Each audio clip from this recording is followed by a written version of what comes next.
You're listening to Your Highest Self Podcast, episode 32, How to Stop Caring What People Think About You. Hey guys, welcome back to the show. My name is Shanae. I'm your host. Thank you so much for taking the time to invest in your mind and doing it with me today. If you are new, I am a retired WBFF bikini pro, and in this show, we talk about holistic solutions for your fitness, nutrition, and mindset.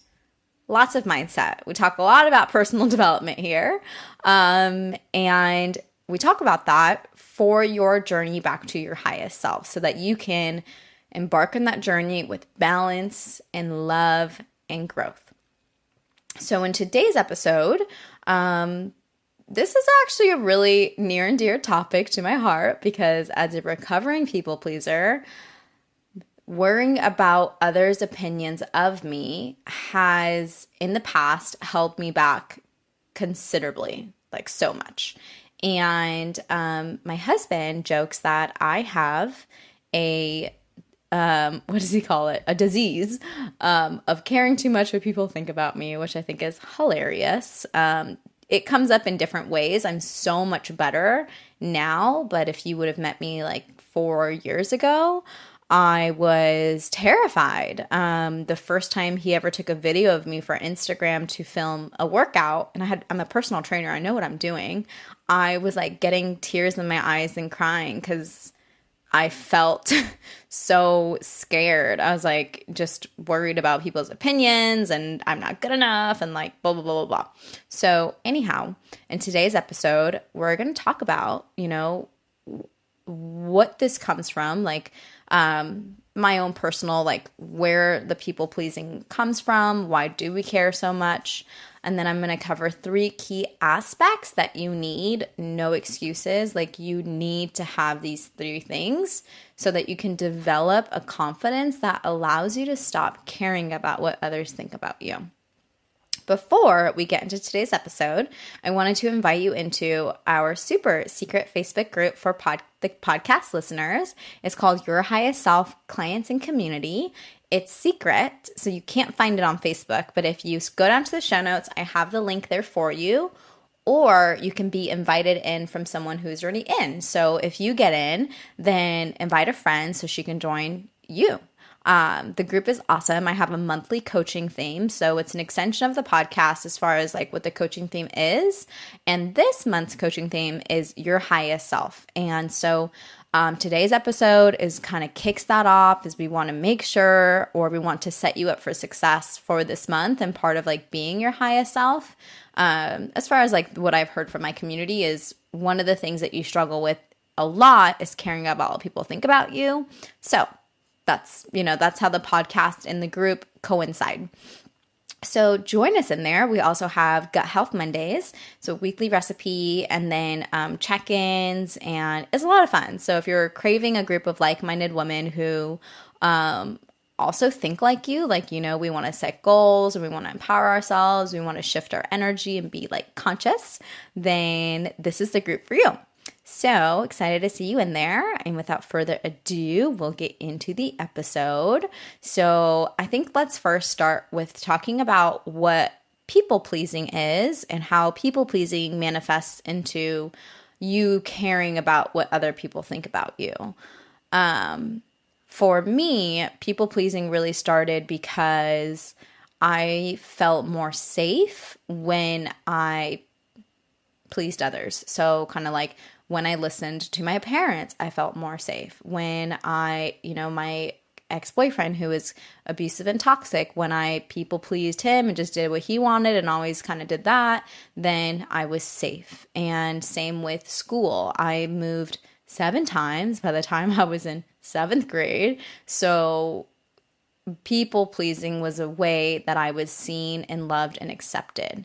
And when you are a people pleaser and you constantly shut yourself down, so maybe you don't express yourself fully or maybe you don't speak your truth, it turns into caring a lot about what other people think about you. The way my therapist described this to me when I first started going to her was like, you are a shy dog and you don't want to get kicked. So you think that if you kick yourself first, then that person won't kick you. And the kicking yourself first is to play the worries and the thoughts in our head about what that person is going to think about us if you do that. Does that make sense? Does that resonate? Or am I crazy? So when she told me that, I was like, okay, so I'm sitting here thinking about what other people think about me because I think that I'm more safe if I think it first. I'm more safe if I people please and not let it happen. And I was like, okay, that makes a lot of sense. So I'm not perfect, but I've improved so much. And so the first key aspect that has helped me improve to develop my confidence is liking yourself. A quote that I post often on my Instagram is, don't worry if people don't like you, do you like you? And when I think about all the years that I spent, really caring about what other people thought about me and people pleasing to no end, I wasn't happy with myself. I really didn't like myself at all. Like, I didn't think I was a bad person, but I didn't think I was good enough. I didn't think that I had what it took to be successful. Like, I didn't have confidence. I thought that I was always going to make the wrong mistake. I didn't think that I spoke well. It was all this stuff. And taking this a layer deeper, it's learning to like the parts of yourself that you try to make shiny with overcompensation and facade.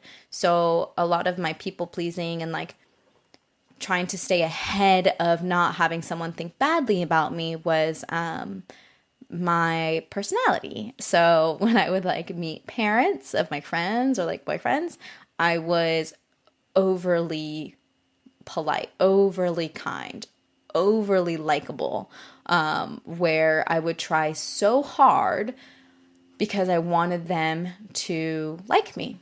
So it's manipulative, the people-pleasing thing. And then like you caring about if someone likes you, it's also manipulative because you're trying to manipulate and control what they think of you. But you can't control what other people think about you. All you can control is what you think of yourself. So you have to like yourself first. How can you figure out what are the shiny parts or the unshiny parts that you're trying to make shiny is a couple different ways, but one of the ways I want to offer to you and I want you to consider is, are there any parts of yourself that you edit to look more amazing or over glorified on Instagram or Facebook or when you're talking to coworkers or friends? What is the over glorified reality that you're trying to project? And as a side note, maybe you don't do this. I'm not saying everybody does this, but if it does trigger you, then it's an opportunity for you to change the energy behind it. So it doesn't mean that you stop posting these things to social media, whether that be like your house or like just what kids, family, what you do, how much money you make, your cars, whatever. Doesn't mean that you have to stop. It just means that you can stop posting them as a means to an end of overcompensating or, again, manipulating what people think of you because you care so much about what they think about you, right? You're trying to manipulate them to think something good of you.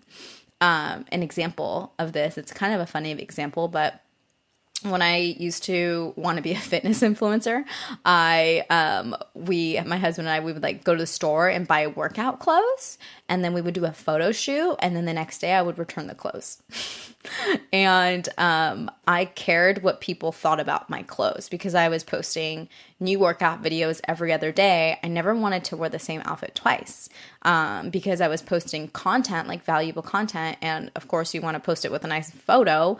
I thought I had to have all these professional photos, and I thought that my outfits always had to be different, and I was overcompensating because I didn't want people to think that I wasn't, qualified, which is just not true. I wanted to look as credible as possible, and I wanted them to think good of me. And at the time, that's what all the fitness influencers were doing. So that's what I did. And it's kind of funny to look back on that now, but my biggest learning lesson from this and the biggest thing I want you to take away is that when you're good with you, no one can touch you. I realized that once I stopped worrying so much about what people thought about my clothes, so stupid, for these workout videos, I started to love myself more because I started to shift that energy and that attention away from like what I was wearing to honestly like how I was feeling and what I was doing and how I was being. So when you start to be good with you, no one can touch you. So start to like yourself, start to love yourself, especially those parts of yourself that you find really, really, really unshiny. Another example of a really unshiny part of myself that I had to really learn to love these last 6 months is my very complicated relationship with my family. I was kicked out at 18. I don't speak to my parents. I don't go home. I got married last year in March, and it was like a very traumatic experience with how my parents showed up to my wedding. Like they were late and it just was all bad. And I felt a lot of shame for that. So even though I don't share about my personal life on Instagram and social media, it's still a part of me, right? And I didn't like that part of me. And so even though I didn't share, I sometimes still worried about what people thought about me, right? And so learning to love that version of me, the version of, honestly, I'm a normal human being girl. And I think what it really came down to was I thought that if you found out, like you listening, if you found out that like my parents didn't love me, I was worried what you would think about me. And I know they do love me, but you know, like just like what their actions have been like. And so you can see how you can take this liking yourself thing, how you can take it deeper and deeper and deeper. And that's what I mean about like deep inner work, is like not being afraid to go down into the shadows, into the really dark depths of like why you show up the way that you show up. And not everyone wants to do this work, but I know you do, because you're here and you care about your self-growth. And so the next evolution of like you stepping into the next version of your highest self is probably going to mean that you need to start going a little bit deeper and challenging old beliefs. The second key aspect to stop caring about what people think about you is trusting yourself. If you constantly are seeking validation for your choices, if you're always asking people what they think of this or what they think of that or what they think you should do, and you always want advice and you always want to be told what to do, you will never trust your instincts, and you'll always put other people's opinions above your own. Anyone who's dieted, you know, the body image stuff, the food stuff, the coaching, like your coach telling you what to do, that is a example of breaking trust with your body. And so when you don't have that trust innately, like physically as well as mentally, like I said, you're always just going to be putting other people's opinions above your own. So a really great way to hone in this power, if you will, of self-trust is to start to trust your instincts. If your instinct says call that person, call them. If it says don't call that person, don't call them. If it says to wear the green shirt, wear the green shirt. If it says to post that thing on social media, post it. Get really intentional with listening to yourself and then acting and doing versus like sitting back and waiting to see, well, I want to see if my favorite fitness person does, or my favorite, social media person posts this, and then I'll post if she posts it. We're stopping that. It's 2020. We are stopping this behavior. Your highest self would not do that. Okay. The last key aspect to stop caring about what people think about you is you have to give yourself permission. Stop drowning yourself. Like, life is hard as it is. Why do you have to make it harder? Give yourself permission to be all that you are. Be as loud as you want, wear the clothes you want, pivot your business, and start to help the people you want to help. You know, I think it was only 2 years ago that I was posting about protein and carbs and how to do refeed days on my Instagram, you guys. And I am not Insta famous at all, and that's not my goal.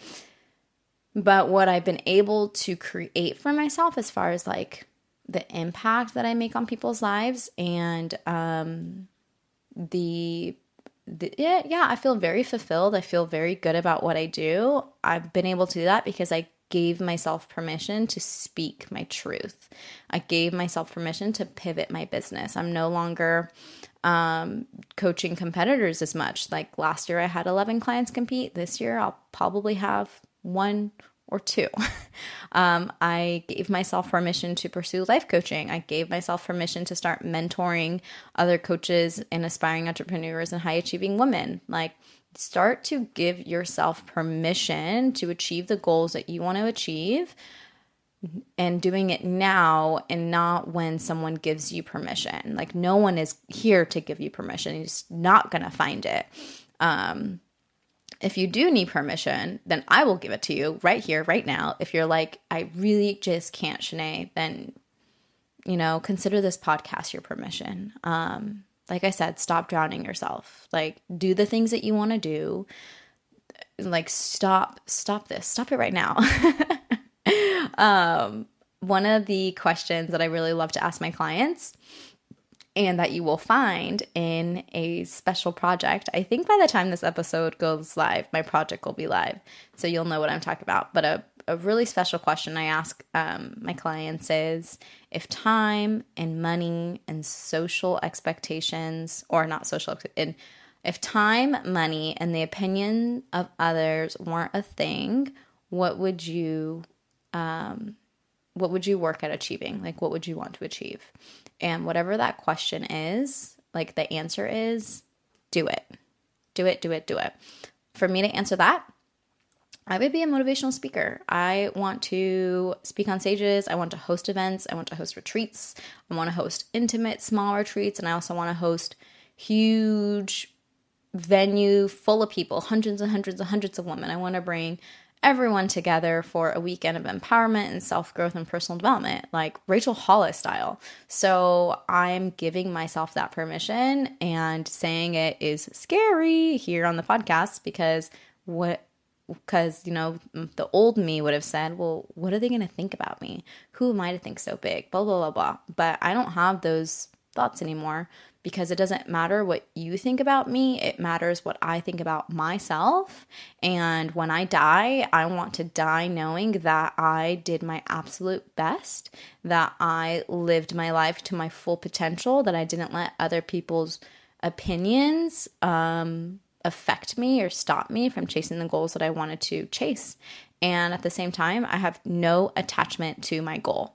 Like, maybe my Rachel Hollis style event is 10 people at my house.